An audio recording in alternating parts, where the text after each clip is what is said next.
સ્વાગત છે। આજે આપણે ભણીશું ગ્લુકોઝનું ચક્રીય બંધારણ। કાલે આપણે ગ્લુકોઝનું રેખીય બંધારણ ભણ્યા હતા।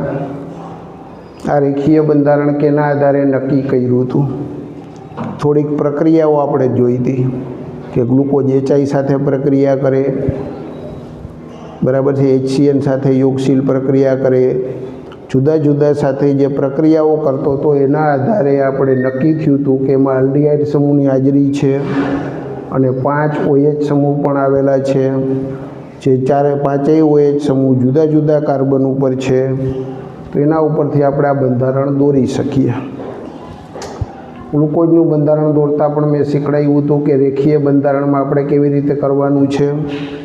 સૌથી પ્રાયોરિટી પહેલી હોય, એટલે કે જે UPSCમાં આપણે પ્રાયોરિટીનો ક્રમ લઈએ છીએ એ મુજબ જ પહેલાંને ઉપર રાખવાનો છે અને લાંબામાં લાંબી કાર્બનની ચેઇન ઊભી રેખામાં દોરવાની હોય છે। તો ત્રીજા કાર્બન ઉપર OH એક જુઓ, OH લેફ્ટ હેન્ડ સાઈડ દોરેલો છે, બાકીના બધા OHને રાઈટ હેન્ડ સાઈડ મૂકેલા છે। એવી રીતે આપણે ગ્લુકોઝનું બંધારણ દોરીએ। પણ આ ગ્લુકોઝનું બંધારણ 100% સાચું નથી એવી ખબર આપણને કેમ પડી? તો કે અમુક ગ્લુકોઝ અમુક પ્રક્રિયા નહોતો આપતો। જો આ બંધારણમાં CHO સમૂહ છે તો CHO સમૂહ હોય એટલે કે આલ્ડીહાઇડ હોય છે એ સ્કીપના પ્રક્રિયક સાથે પ્રક્રિયા હંમેશા કરે છે, પણ અહીંયા ગ્લુકોઝ છે એ સ્કીપના પ્રક્રિયક સાથે પ્રક્રિયા કરતો નથી। હંમેશા આલ્ડીહાઇડ હોય તો એને HSO3 સાથે યોગશીલ પ્રક્રિયા કરે છે, જે આલ્ડીહાઇડ કીટોન ચેપ્ટરમાં આપણે ભણી ગયા હતા। HCN સાથે યોગશીલ પ્રક્રિયા, એને HCO3 સાથે યોગશીલ પ્રક્રિયા, ગ્રિગ્નાર્ડ પ્રક્રિયક સાથે યોગશીલ પ્રક્રિયા, 3 જણા એ કાર્બોનિલ સંયોજનો 3 જણા સાથે યોગશીલ પ્રક્રિયા કરે, જે આપણા કોર્સની અંદર NCERT બુકમાં લખેલું છે। તો આની સાથે નથી કરતો, આલ્ડીહાઇડ સમૂહ હોવા છતાંય કરતો નથી, એટલે શંકા ઉત્પન્ન થઈ છે કેમ નથી કરતો, શું છે એમાં આલ્ડીહાઇડ સમૂહ છે કે નહીં, એવી શંકા ઉત્પન્ન કરે છે। હવે ગ્લુકોઝ પોતે છે NH2OH સાથે યોગશીલ પ્રક્રિયા કરી અને ઓક્ઝાઇમ બનાવતો હતો, કાલે આપણે જોયું, પરંતુ ગ્લુકોઝનો પેન્ટા એસિટેટ બનાવી લ્યો NH2OH સાથે પ્રક્રિયા કરતો નથી, એમાંથી ઓક્ઝાઇમ બનતો નથી। તો આવું શું થાય છે કે ગ્લુકોઝ અમુક પ્રક્રિયા એવી આપે છે કે જેમાં આલ્ડીહાઇડ સમૂહની હાજરી સૂચવે છે, અને ગ્લુકોઝ અમુક એવી પણ પ્રક્રિયા આપે છે કે જેમાં ગ્લુકોઝની CHO સમૂહની ગેરહાજરી દર્શાવે છે। એનું સમાધાન કરવા માટે હાવર્થ નામના વૈજ્ઞાનિકે ગ્લુકોઝનું ચક્રીય બંધારણ રજૂ કર્યું। ચક્રીય બંધારણમાં જ્યાં અહીંયા 5મા નંબરના કાર્બનનું OH છે, એ OHમાંથી O છે એ આ કાર્બન ઉપર, પહેલા કાર્બન ઉપર અટેક કરે અને એવું ચક્રીય બંધારણ બની જાય, જેને હેમી એસિટલ ચક્રીય બંધારણ કહેવાય। હેમી એટલે શું? તો કે એક આ કાર્બન ઉપર OH છે અને H પણ છે, એટલે હેમી એસિટલ કહેવાય। એસિટાલ્ડીહાઇડમાંથી બન્યું હોય તો એસિટલ કહેવાય, અને જે આ કાર્બન છે એનોમેરિક કાર્બન ઉપર OH સમૂહ છે તો એને હેમી કહેવાય, જે આપણે આગળ કાર્બોનિલ સંયોજનોની આલ્કોહોલ સાથેની પ્રક્રિયામાં ભણ્યા હતા। તો ચક્રીય બંધારણ બે રીતે બની શકે, OH રાઇટ હેન્ડ સાઈડ હોય અને OH લેફ્ટ હેન્ડ સાઈડ હોય। કારણ કે પહેલાં કેવો હતો, sp2 કાર્બન હતો, એટલે આની ઉપરથી અને નીચેથી બે રીતે અટેક થઈ શકે, ઉપરથી અટેક થાય અને નીચેથી પણ થઈ શકે, બે રીતના બંધારણો બને, જેને ચક્રીય કહેવાય, જેમાં 5મો કાર્બન અને પહેલો કાર્બન જે વચ્ચે O છે તો તમે એને ચક્રીય ઇથર પણ કહી શકો, ચક્રીય ઇથર પણ કહી શકો, બરાબર છે ને। પહેલો અને 5મો કાર્બન જે O લિંકેજથી જોડાયેલા છે, તો આપણે ગ્લુકોઝને ચક્રીય ઇથર પણ કહી શકીએ। ચક્રીય ઇથર બન્યું છે. તો આ જ સ્વરૂપ, આ જ બંધારણને આપણે અહીંયા નીચે દોરેલું છે. તો ચક્રીય બંધારણ દોરવા માટે આપણે શીખવાડ્યું હતું કે ટોટલ નંબર ઓફ કાર્બન 5 છે, 1 ઓક્સિજન છે. 5 કાર્બન 1 ઓક્સિજન એને ચક્રમાં દોરવાના છે. પછી જે 5મા કાર્બન ઉપર એક H હતો અને એક આવડો હતો CH2OH. તો CH2OHની પ્રાયોરિટી વધારે હોવાથી આપણે CH2OHને ઉપર રાખશું. અહીંયા OH ઉપર છે, OH નીચે, OH ઉપર, OH નીચે, બધામાં એટલું કરી લેવાનું છે. આ કાર્બન ઉપર એનોમેરિક કાર્બન કહેવાય. એમાં OH નીચે પણ હોઈ શકે છે, OH ઉપર પણ હોઈ શકે છે. તો આ બે પ્રકારના બંધારણો બનશે. પહેલાંનું નામ છે alpha D plus glucose. Alpha એટલે શું? એનોમેરિક કાર્બન, એટલે આ પહેલા નંબરનો કાર્બન કે જેના ઉપર ગ્લુકોઝમાં જે C1 કાર્બન છે એને એનોમેરિક કાર્બન કહેવાય. OH નીચે દોરેલો હોય તો એને આલ્ફા કહેવાનું છે, OH ઉપર દોરેલો હોય તો એને બીટા કહેવાનું છે. કેપિટલ ડી કેના ઉપરથી આવ્યો છે? કેપિટલ ડી જે રિલેટિવ કોન્ફિગ્યુરેશન છે ગ્લિસરાલ્ડિહાઇડના સંદર્ભમાં જમણી તરફ OH હોય. છેલ્લા કિરાલ કાર્બન ઉપર જે પણ સંયોજન હોય એમાં જેટલા પણ કિરાલ કાર્બન હોય એમાં છેલ્લો કિરાલ કાર્બન, છેલ્લો એટલે કઈ બાજુથી? જે પ્રાયોરિટી આઈબીસી આપણા યુપીએસસીના નિયમ પ્રમાણે આપવાની છે. અથવા તો લોવેસ્ટ કિરાલ કાર્બન ઉપર OH જો રાઇટ હેન્ડ સાઈડ હોય તો આપણે એને કહેતા હતા કેપિટલ ડી.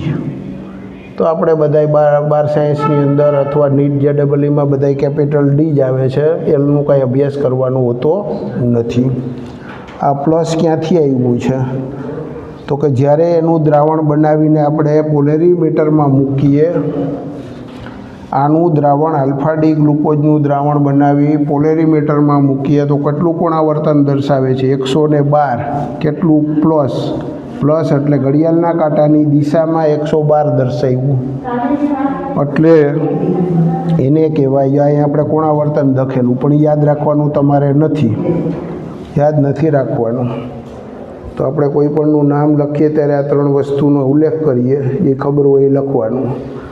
એવી જ રીતે આ બીટા ડી ગ્લુકોઝ છે એ પણ પ્લસ જ છે. બીટાની અંદર શું છે? OH કી તરફ છે, ઉપર તરફ છે, કેપિટલ ડી જ છે એટલે એમાં પણ OH કી બાજુ છે, રાઈટ હેન્ડ સાઈડ જ છે. પ્લસ એટલે એનું કોણાવર્તન પણ પ્લસ 19 ડિગ્રી હોય છે. આનું કોણાવર્તન કેટલું છે ભાઈ? Plus 19 degree. હવે આ બે જુદા જુદા ગ્લુકોઝ થયા. બેયને જુદા પણ પાડી શકીએ છીએ. ગ્લુકોઝનું દ્રાવણ હોય એને 303 કેલ્વિન તાપમાને એનું ક્રિસ્ટલાઇઝેશન કરીએ, એટલે કે ઘન પદાર્થ બનાવવાની જે વિધિ છે એને ક્રિસ્ટલાઇઝેશન કહેવાય. માતૃ દ્રાવણ હોય, સંતૃપ્ત દ્રાવણ હોય, એમાંથી 303 કેલ્વિન તાપમાને આપણે ક્રિસ્ટલ બનવા દઈએ તો જે બનશે એને કહેશું આલ્ફા ડી ગ્લુકોઝ. અને ઊંચા તાપમાને 371 કેલ્વિન તાપમાને આપણે એમાંથી ઘન પદાર્થ મેળવીશું તો બીટા મળશે. બેયને તમે મેળવી શકો છો અલગ અલગ. હવે મેળવ્યા પછી આપણી પાસે આ ઘન પદાર્થ હોય, ઘન પદાર્થનું આપણે કોણાવર્તન માપવું હોય હંમેશા, તો કેવી રીતે માપવામાં આવે? પોલેરીમીટર સાધન હોય છે. જે પોલેરીમીટર સાધન હોય એની અંદર આપણે દ્રાવણ બનાવવું પડે, પછી એમાંથી પ્રકાશ આપાત કરીએ. કેવો પ્રકાશ આપાત કરીએ છીએ? ધ્રુવીભૂત પ્રકાશ, પ્લેન પોલેરાઇઝ્ડ લાઇટ PPL. ધ્રુવીભૂત પ્રકાશ આપાત કરીશું, પણ આ દ્રાવણ બનાવવું પડે છે. આ તો ઘન પદાર્થ છે હોય છે. કેવો છે? ઘન પદાર્થ છે. ઘન પદાર્થને કોઈ પણની અંદર પાણીમાં ઓગાળીને દ્રાવણ બનાવ્યું. દ્રાવણ બનાવશું તો જ પ્રકાશનું કોણાવર્તન કરશે. તો પ્રકાશનું કોણાવર્તન કરી નાખ્યું એને કેટલું 112 પ્લસ 112 ઘડિયાળના કાંટાની દિશામાં એને કોણાવર્તન કર્યું આપણે જોયું તરત જ ફરીથી આપણે સમજીશું આલ્ફા ડી ગ્લુકોઝ લીધો આપણે થોડોક પાણી લીધું જેવો નાખ્યો તરત જ આપણે અહીંયા મૂકી દીધું અને કોણાવર્તનમાં આપ્યું તો પ્લસ 112 થયું હવે પોતાની મેળે કોણાવર્તનમાં ફેરફાર થશે કોણાવર્તન ઘટતું પ્લસ 52.5 થઈ જશે ત્યાં સુધી ઘટ્યા કરશે આ જે ઘટના બની આલ્ફા ડી ગ્લુકોઝ હતો જેને પોતાની રીતે જ પોતાની મેળે જ આ કોણાવર્તનમાં ફેરફાર થતો હતો એ ઘટના ઇમ્પોર્ટન્ટ હતી એ પોતાની મેળે જ થઈ એમાં આપણે બીજું કંઈ કર્યું નથી એને કહેવાય મ્યુટારોટેશન એને મ્યુટારોટેશન કહેવાય બરાબર છે તો મ્યુટારોટેશન શા માટે થયું તો કે આ બંધારણ હતું એને પાણીમાં નાખ્યા પછી પાણીમાં ઓગળ્યું પછી એને આવું બંધારણમાં રૂપાંતરિત થયું પછી આ બંધારણમાંથી એ આ બીટા બંધારણમાં બીટા સ્વરૂપમાં પણ ગયું તો આ એકબીજા સાથે સંતુલનમાં હશે દ્રાવણમાં નાખ્યા પછી એની અંદર આવું પણ હશે આવું પણ હશે આ વચ્ચેનું રેખીય બંધારણ છે એને ટ્રાન્ઝિશન સ્ટેટ કહી દઈએ આપણે ટ્રાન્ઝિશન સ્ટેટ આવું હોતું નથી પણ ખાલી વચ્ચે બને છે સંતુલને હંમેશા આલ્ફા ડી ગ્લુકોઝની અંદર જ્યારે દ્રાવણમાં સંતુલન સ્થાપિત થઈ જાય ત્યારે 36% મોલ પર્સન્ટેજ 36% આલ્ફાના હોય છે અને બાકીના જે બચ્યા 64% કેવા હોય છે બીટાના આ મોલ પર્સન્ટેજ લખેલા છે સંતુલને આ જે ટકા લખ્યા છે ક્યારે લખ્યા છે સંતુલને જે ફરીથી આપણે મ્યુટારોટેશન જે અગત્યની વ્યાખ્યા છે એનસીઆરટી બુકમાં નથી આપેલી પણ પહેલાં આવતી હતી તો જૂની ગુજરાત બોર્ડની તમારી પાસે બુક હોય તો એમાં આવતી હતી બરાબર છે જ્યારે કોઈ પણ પ્રકાશ ક્રિયાશીલ પદાર્થનું દ્રાવણ બનાવવામાં આવે બરાબર છે શુદ્ધ પદાર્થ છે દાખલા તરીકે બીટાનું પણ બનાવી શકીએ એવું કાંઈ નથી કોઈ પણ ઘન પદાર્થ હતો આપણે આ હતો બીટા ડી ગ્લુકોઝ આપણી પાસે છે એ ઘન પદાર્થ છે શુદ્ધ ક્રિસ્ટલાઇન ફોર્મમાં છે એનું દ્રાવણ બનાવી પોલેરીમીટરમાં મૂકીશું તો એ કેટલું દર્શાવશે +19 દર્શાવશે +19 દર્શાવ્યા પછી એના મૂલ્યમાં વધારો થશે કારણ કે આમાંથી આ બનીને પાછું આ બનશે આ જેમ જેમ બનશે તો એનું તો પુરાવર્તન વધારે થાય છે ભાઈ એટલે આવો માણસ બનશે કે જેનું પરાવર્તન મૂલ્ય વધારે છે કોણાવર્તનનું મૂલ્ય વધારે છે એટલે +19માંથી વધી અને +52.5 સુધી જશે પછી વધશે નહીં +52.5 કોઈ ગ્લુકોઝનું મૂલ્ય આપણને કોઈ પૂછે તો આપણે આ જ કહેવાનું છે કારણ કે આ કેવું છે સંતુલન મૂલ્ય છે સંતુલન આ હોય છે ત્યારે આ બે જણા હાજર હોય છે એની અંદર 36% 64%.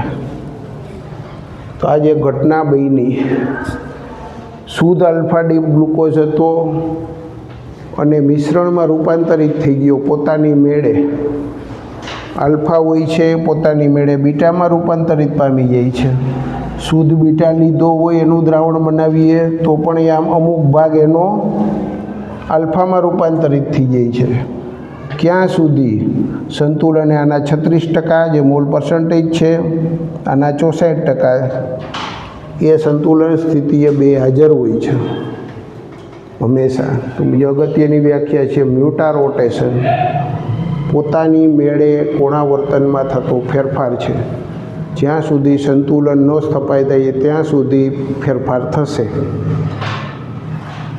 એ બહુ અગત્યની વ્યાખ્યા હતી, એ બહુ અગત્યનો ટૉપિક હતો. એના પછીનો આપણે હમણાં ટૉપિક શીખીશું.